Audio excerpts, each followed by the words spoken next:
Hello, everyone, and thanks for joining us this evening for the webinar. We're excited to see all of you here today. Let me introduce myself briefly.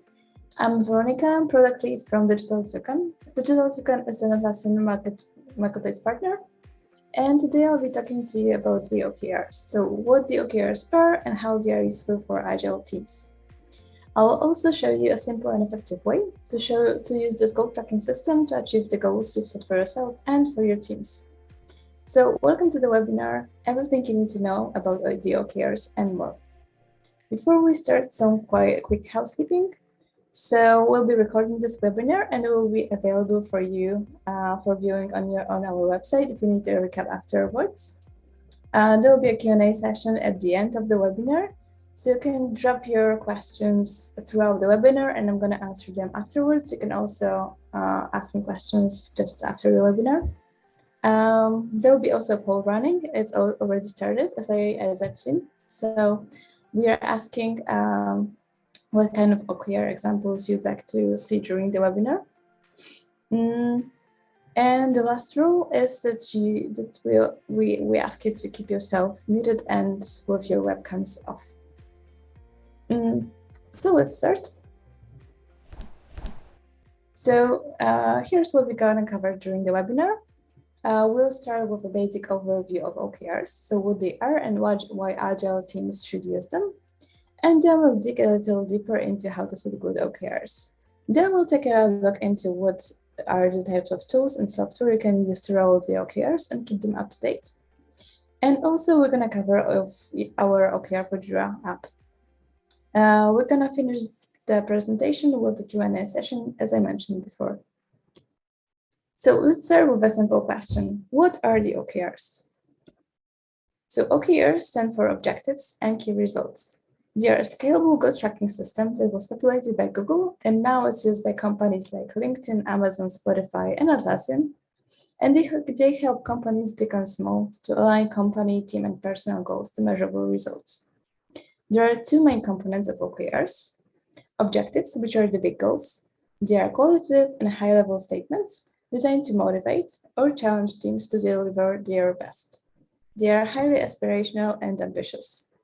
Then we have the key results, so the smaller goals. Those are quantitative metrics used to break down the objectives into manageable goals.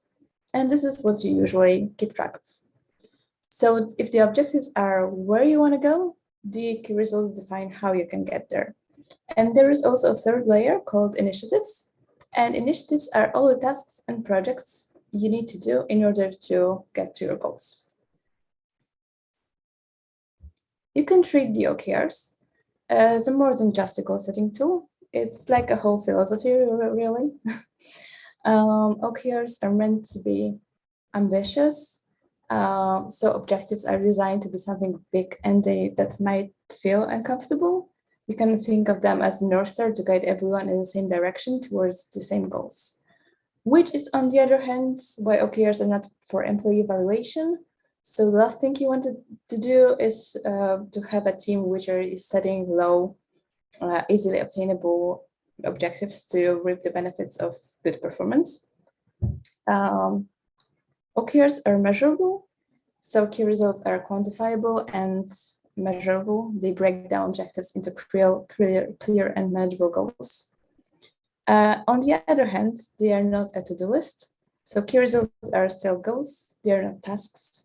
That can be a bit confusing with binary KRs, but well, with OKRs, we have to prioritize agility, empathy, and focus when working towards outcomes. So writing them as a to-do list, it loses the benefits of all of it in favor of meeting the deadlines with the tasks. And they are also public, so generally transparency is key, and everyone should be able to view what others are doing, which is, on the other hand, why they are not meant for silos. They are meant for breaking silos. So they work best when they are transparent, so that everyone in the company can feel a sense of ownership and community working towards the same goals. So as an agile team, you're often juggling multiple tasks involving different Scrum teams and departments. It can be difficult to prioritize big goals over tons of smaller tasks. Clear communication and collaboration play key roles in ensuring your sprint runs smoothly. On the other hand, poor communication and lack of collaboration between teams will make your jobs immensely difficult. And this is where the OKRs come in, because when implemented properly, OKRs can deliver 5 key benefits, which are focus, alignment, commitment, tracking, and stretching. And for agile teams, this extends to benefits like giving a team a sense of purpose, helping teams track their progress clearly, minimizing potential blockers, improving productivity, or encouraging employee engagement. So now that everyone has an idea of what the OKRs are and how they can help, let's move on to the more practical question. So how we can set effective OKRs? And in our experience in running OKRs ourselves and hearing from not just our customers, but also experts in the field, we've discovered a few best practices that have made the most impact for organizations. And we've broken them down into some do's and don'ts, so you can go through them now on your own. And actually, every point we have on this slide is a whole separate topic that could be covered in another presentation. So feel free to ask questions about any of those in a Q&A. And right now, I'm going to take a look at the poll that we've launched to see what kind of examples you want to see. Okay, I see engineering is leading right now. I'm going to go through that. Okay, but let's start with the company level examples. This is actually a screenshot from our app. So if you're a client already, you probably know this view quite well. So this is the example of company level OKRs. So in this case, we have the objective that is to improve customer retention to drive revenue. And then we have 3 key results. First one is achieve a customer onboarding rate of 90% within the first 2 weeks, reach customer satisfaction rate of 80%, and ensure 80% of customer inquiries are answered within the first 2 hours. So that would be what you would start with, and then you'll probably move on to the team objectives or another layer of objectives underneath that. And in case of engineering examples, we have that right here. So the example of an engineering team could be to improve the quality of the product. So that would be the objective that we have. And then we could have the key results. For example, to increase customer satisfaction rate with the product to 80%, reduce average number of new bug reports from 70 to 40 per month, increase test coverage from 20% to 40%, improve initial loading time from 2 seconds to 0.8 seconds. So you can see that it's quite well defined what you need to achieve right now, but it's not defined how. So in order to then describe the steps and the tasks and the initiatives, you would probably use Jira. And then you could connect what you have in Jira on the initiative level to the key results like that. And actually, if you'd like to see more of engineering and other examples, we have it on the website. So I think we're going to be sharing that also in the post-webinar email. Okay, let's move on. So you've seen some examples. How do we get started with the OKRs? Well, we need a rollout plan. So remember that you are implementing 2 things here. The first one is the OKR framework, and the second one is a tool to track the OKRs. And from my experience with working with the customers, implementing the tool is fairly easy comparing to implementing the framework itself, especially if the app you use is quite simple like ours. But implementing the framework means quite often changing the company culture, which is always a challenge, so you need to come prepared. And in order to come prepared, you need a plan. And we've simplified the plan to a 5-step process. So first, you need to define why you need OKRs. So these are the few questions you can ask yourself and the team. We recommend holding a brainstorming session with your team, or you can also put these kind of questions on a shared document and invite the team to submit the answers. Doing it together will help you understand their challenges when setting goals. OKRs are all about collaboration, so discussing your goals as a team will help to break down barriers and get everyone engaged. So those are the questions that you could share. So what do you need the OKRs for? What do you want to achieve with the OKRs? How are you gonna measure the success of each objective and each key result? Who's gonna be involved? What do they know about OKRs? Do they need some kind of training, for example? And the next step would be to get a buy-in. So since the OKR program involves everyone in the organization, earning the buy-in is really important. OKRs work best when the team is highly motivated to complete the goals. So if you need to get a buy-in from, for example, management team, then the best way to do it is by showing them some examples. But generally, whoever you need to persuade somehow, the key is to making them understand why OKR was chosen by you and how it's going to be implemented. And you need to come also prepared to that kind of meetings and talk about the benefits of the OKRs and how they will change the way you work for better. Also highlighting that the change would happen from day one is a start to manage their expectations.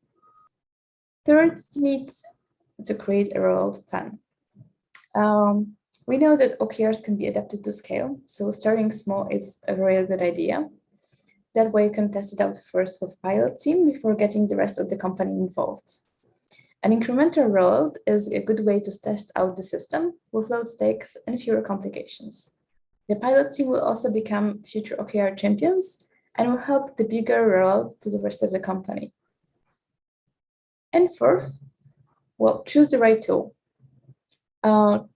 Keeping track of all the OKRs and their updates can be quite tedious. I've spoken to people who begin tracking the OKRs on a spreadsheet, and it's usually the easiest way to get started.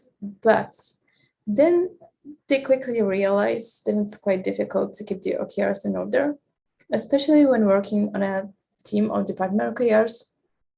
And this is when they start looking for a dedicated tool.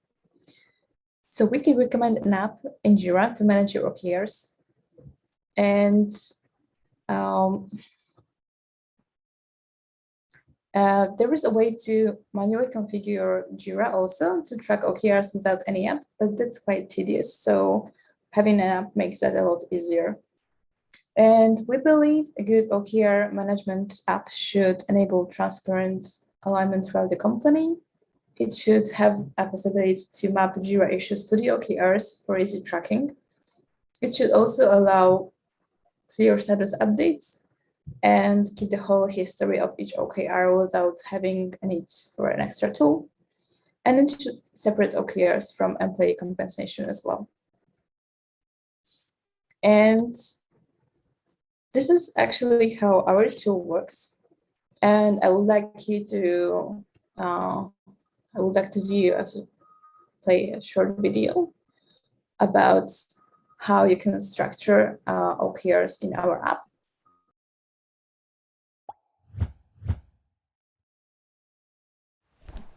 You can set the OKR type when you first set the OKRs, or you can go into the objective and set it at any time. Just go to OKR type and click to edit. We're setting this as a company objective to go at the top of our tree. Next, we're going to set sub-objectives for teams as an example. You can also set sub-objectives for company or personal OKRs. Select sub-objective and set it as you would any other objective. This one is for customer success team, so we change the team setting to that.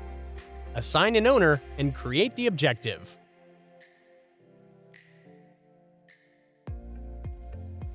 Then, add key results to the team sub-objectives. Simply click Add Key Result and create the key result as usual. Once you've added the company objective, the team sub-objectives, and the key results, you can easily see the OKR hierarchy as shown.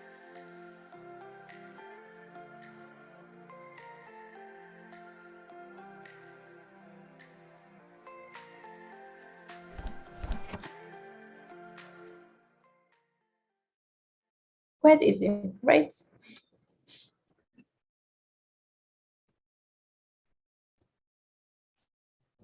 So you've seen how the OKRs can be structured in our app and the video. And generally in my job as a product lead, I often have conversations with clients about, well, different topics, but some of them start with asking about app-related issues. But after talking with the client for a while, we uncovered the real struggle, which is often something connected to the complexity of the OKR framework itself. And in fact, the most common issue I've heard that creating the structure of the OKRs and getting everyone aligned is the hardest part of the process. And actually, a couple of weeks ago, I had a call with a person responsible for implementing OKRs in a mid-sized company. And he was asking me how should they approach dealing with company level key results versus team level objectives, which is a very common case. And ideally, multiple teams were supposed to contribute to the company level key results as well to their individual team objectives. But there was a gap between those two levels, and it was quite hard for the teams to align. And in that case, I recommended leaving the company KRs as is and creating a sub-objective underneath the company level objective for each of the teams. And then the sub-objectives could outline the goal of each team and how it impacts the metric defined in the company level KR. This could be also broken down to smaller KRs and initiatives as well if needed. And I've checked up on their case a week later, and they said that, well, they tried my approach and everything makes sense now.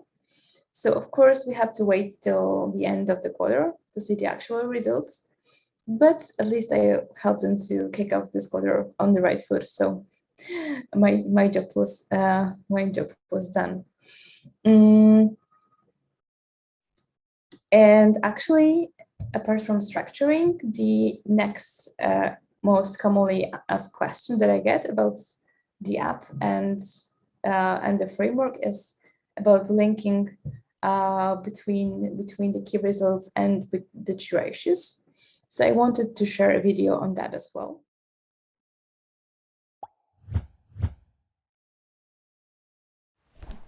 There are 3 ways to link OKRs to Jira issues. The first way is from the issue page. On the sidebar, scroll down to OKRs. Open OKRs and choose Connect Issue. Then select the objective and the key result you want to connect to. Click Connect. It's that easy. The second method is to connect the issue directly from the Key Results page.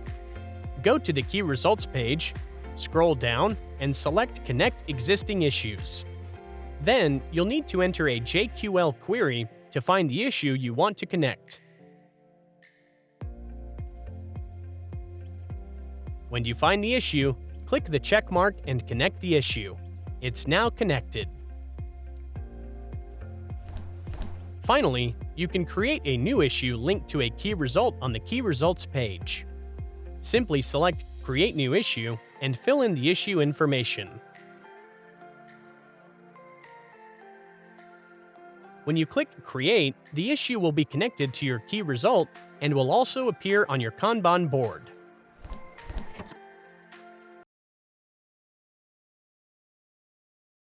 As you've seen on the video, you can link issues to KRs in our app in a couple of different ways. And what is also not shown yet on the video is one of the latest updates we've published to the app, which is the possibility to display the linked issues on the OKR view, which is the main view of the app, as another layer of the structure, allowing you to show everything from the top-level objective of the company through the team and department OKRs, down to the initiatives kept in Jira. So now that we've seen a couple of examples, we have set the tracking platform set up and ready to go. let's talk about actually managing the OKRs. The best way to tell if the OKRs are working is to get into the habit of performing regular progress and process evaluations. So here are some aspects to keep in mind. First, we need to check if the team and company goals are aligned. Generally, if all of the OKRs are aligned right after you enter the OKRs to the system. There are a few ways to align the OKRs. And there is the top-level alignment, which means the high-level OKRs are set by management, and then they are cascaded down to the working teams. And that works, well, it can work when the team members are unclear about the company goals or in terms of crisis management. However, it generally feels a bit too authoritative, and the goals set may be unrealistic. Then we have the bottom-up alignment, which means the employees set the goals they want to achieve. And it's great in smaller companies or when employees are like absolutely clear about the company's growth and direction they want to go. The drawback here is that the goals set, they might not be as challenging as they are supposed to be, and they might not be properly aligned to the company's direction. So the best way to go is to go with the bi-directional alignment, which means the employees set their goals they want to achieve, and the top level strategy is set by the management team. So seeing the top level strategy set by the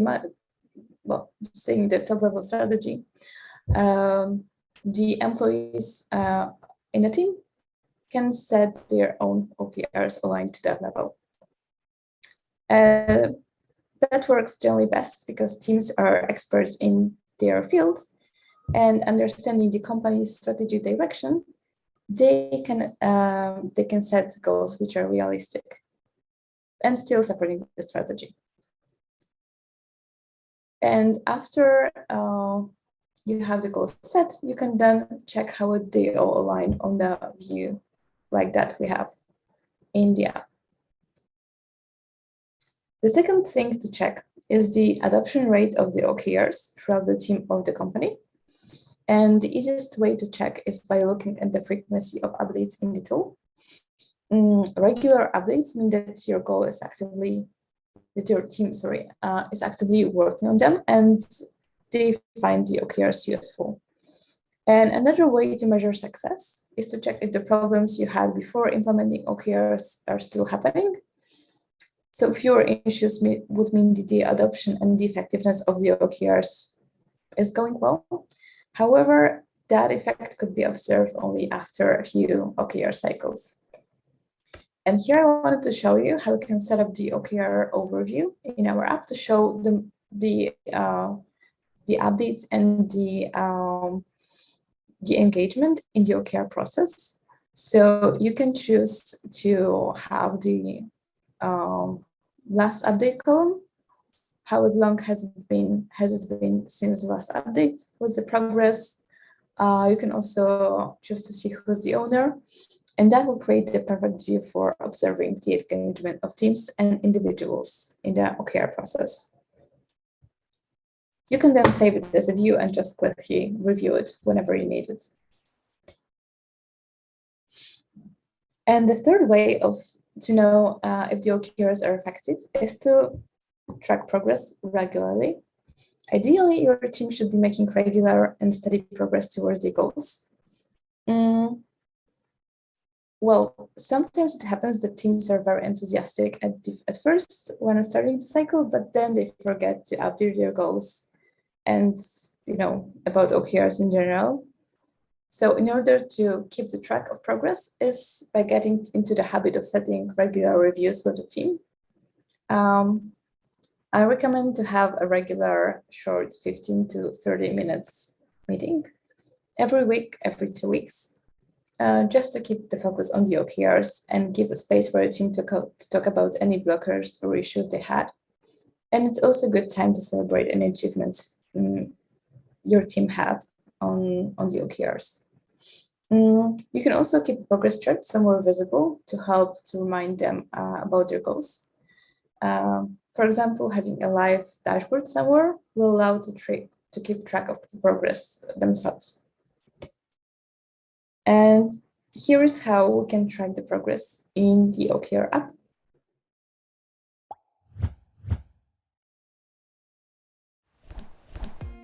First, let's look at a key result and update its progress.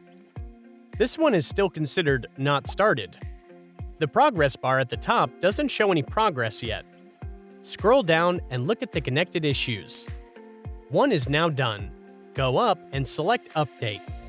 Since there are 3 issues for this KR, we'll call this 33% done. Now, we'll set it as On Track. Your progress is now updated.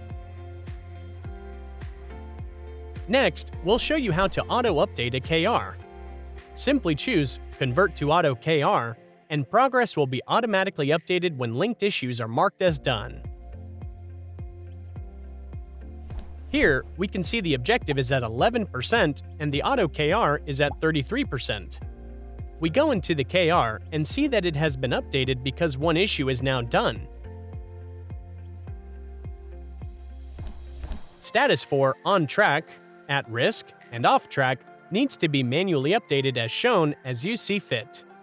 It's easy to see progress over time on the progress bar. The most recent updates are immediately visible. To see the entire history of updates, just click See Previous Updates.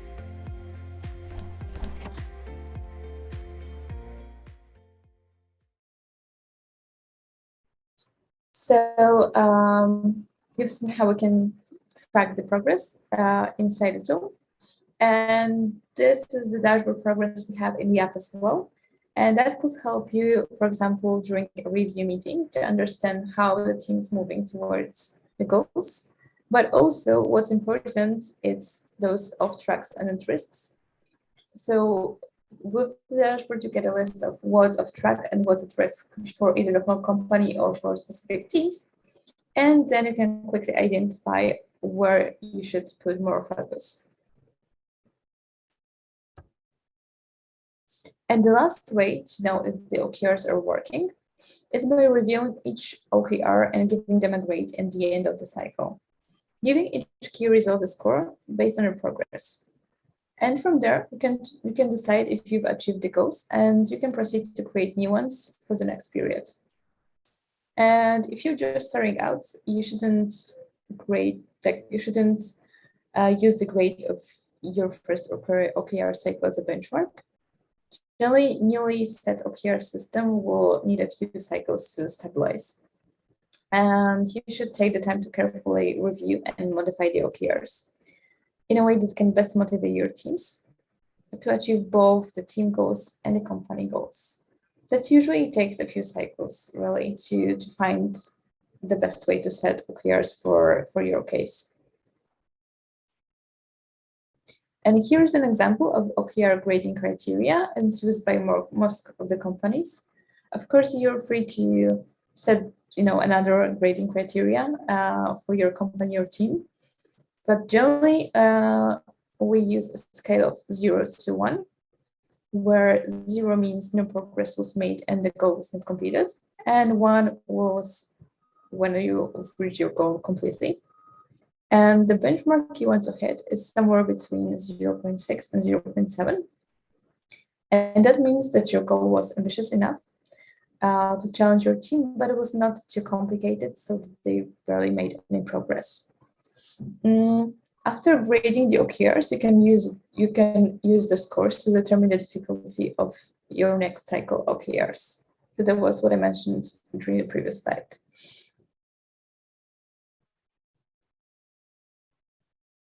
And a review meeting is really great for reviewing OKRs for both a weekly check-in and for grading the whole period.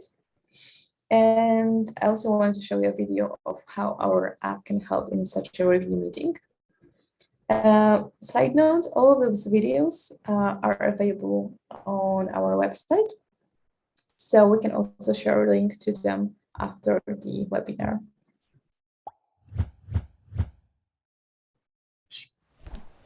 There are lots of options for filtering OKRs at the top of the main view. You can select certain dates, certain periods, when the OKRs were last updated, and more. To set Team OKRs, go to the OKR type and choose Team. Then scroll over to select the individual team you want to focus on, in this case, engineering. Select Save as New View and enter a name for the view. Then you can always choose this view when you have an engineering team meeting. We can see our team objective status is at risk, so let's look at what might be causing it. Review the progress bar and the related key results. 2 of the key results have progress, but 1 doesn't and is off track. This gives you a clue that can help you discover what the blocker is. You can also look at the connected issues and how they're progressing. Or possibly someone has forgotten to make an update. You can update this from within the team view.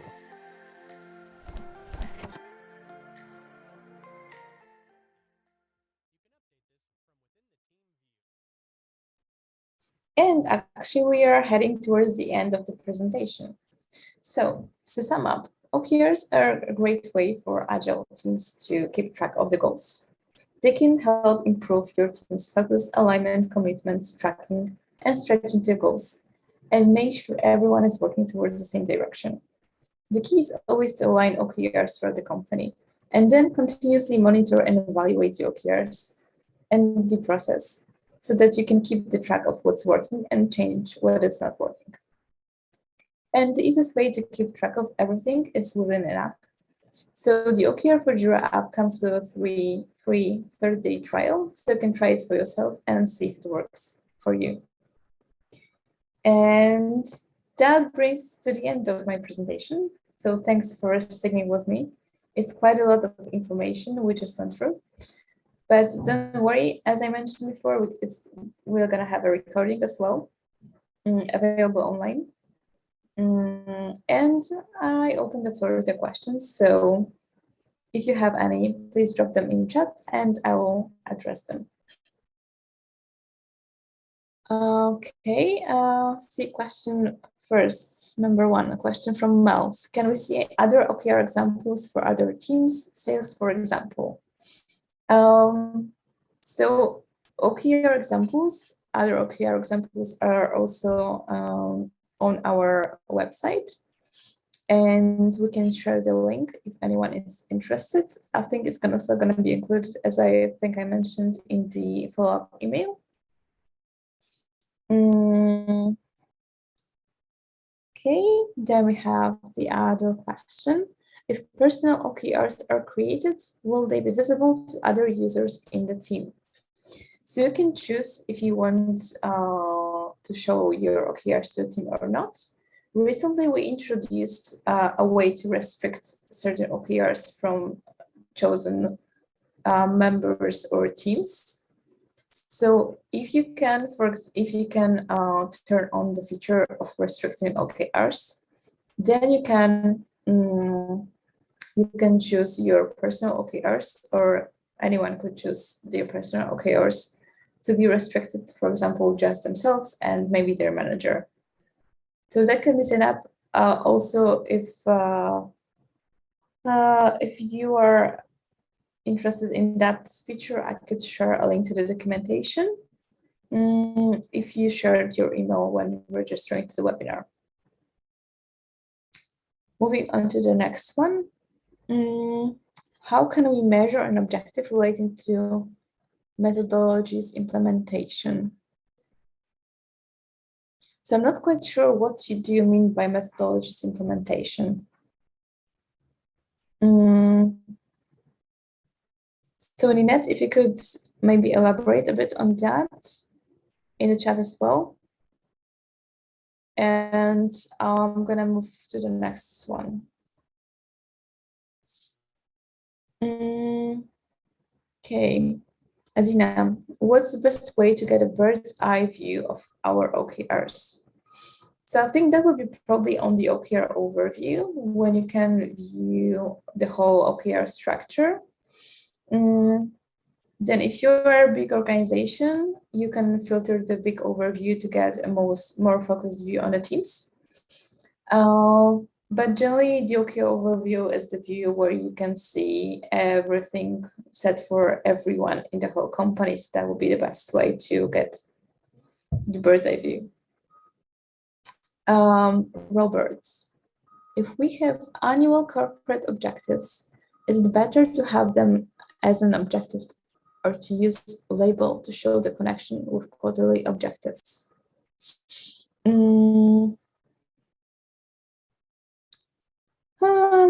Good question. So that's probably a matter of how you want to review them afterwards. I would probably still have them as an objective because the annual period will be separate from the quarterly period, right?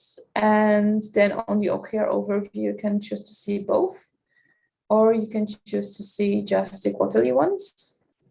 So probably it would make more sense to still have it as an annual objective and then have the quarterly ones right underneath. Marjorie, when creating an OKR, I select the type, company or team. However, the KRs under that objectives are not automatically populated. Am I doing something incorrect? Okay, let me quickly think about it.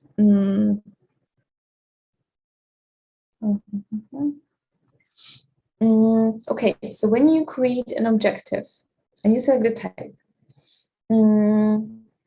then when creating a KR underneath, there should be this button that is copying the data, like the detailed data from the parent. And that should probably work with the type as well, if I'm not mistaken. So I don't think you're doing something incorrect. If you want, Marjorie, you can also get on a call and I could take a closer look at your use case. Yeah, because generally, when you create a KR underneath an objective via the form, yeah, you're welcome. We don't automatically copy over the data from the parent, but we introduced this button just like a week ago. It copies the detailed data from the parent objective to the KR. So that should work, but I'll be happy to go through your use case on a call. And generally, I think that also we're gonna be sharing the link to a demo meeting with me in the emails. Like right here, we shared a couple of different examples, but everything is super personal with OKRs. So if any of the clients on the call want to have another separate call and discuss their use case, I'm most happy to do it. Hi, Tiago. Yes, we'll be sharing the link to the videos. Right now, I think you can find them in the documentation, but we can share the link definitely with you after the presentation. Okay, but if we don't have any more questions, thanks again for joining us. And we'll be sharing all the links you asked about after the webinar with you individually. And you'll also be getting an email with a link to download the recording from our website post-webinar. And well, I wish you all a good day or an evening. And see you, hopefully.